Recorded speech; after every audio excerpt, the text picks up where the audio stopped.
The purpose of the civil defence shelter blast wave tests was to see how an above-ground concrete element Type 3 civil defence shelter, meeting the requirements of the K-class and complete with all the civil defence equipment installed, would withstand the technical loads laid down by the existing civil defence legislation, the decrees and the K-class.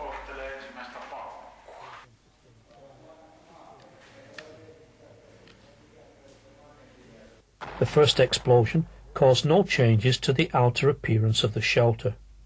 The internal pressure remained particularly small, minus 1.5 kilopascals. The limit beyond which the eardrum sustains damage is 35 kilopascals. In all the explosions, the wall's vertical seams remained sealed, but some minor distortion could be seen in the roof seams, which did not, however, affect the shelter ceiling. The latch mechanism of the door of the civil defence shelter bent a little, and between the door and the frame there was some slight play. This was an SOK door, that is, a K-class civil defence shelter door and a K-class valve. The S1 and K-class civil defence equipment inside the shelter remained fully functional throughout the explosions.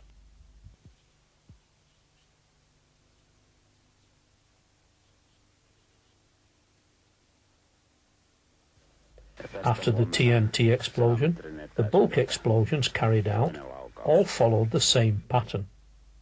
The explosives were loaded at predetermined places, whose distance from the shelter was measured according to the demands of the test.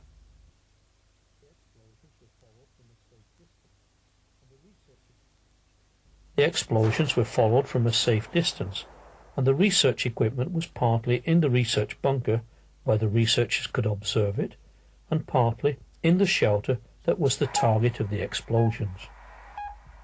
This is what happened with the first bulk explosion. The triggering of over 25 tons of explosives shows in the terrain. The blast crater was impressive.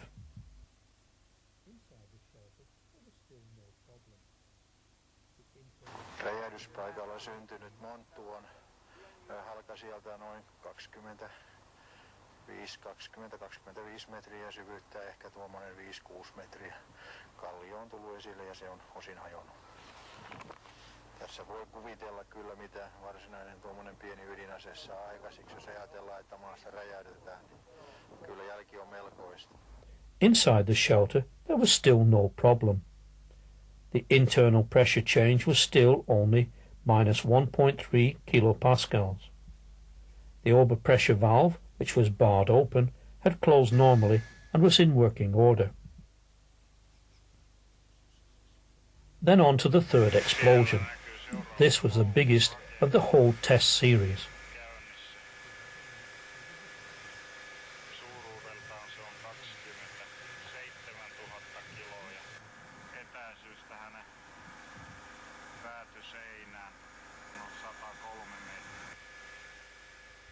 The weather when it was triggered was foggy, but there was no doubt about the moment it was exploded.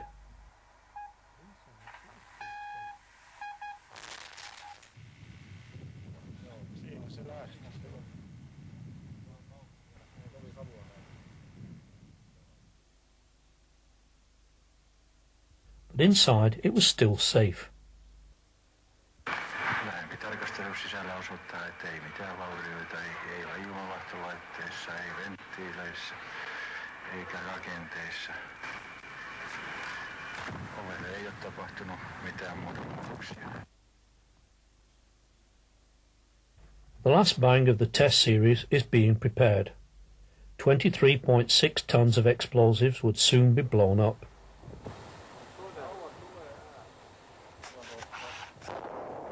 There it went. Etäisyyttä räjähdyspaikkaan katselupaikalta on 7 kilometriä. Paineaalto tuli noin 20-25 sekuntia jälkeen varsinaisen räjähdyksen. At the time of the fourth explosion, the internal pressure was plus 4.7 kilopascals, which remained well below the 35 kilopascal level at which the ears would be damaged. The extension changes of the shelter structures were at most 0.08 promils.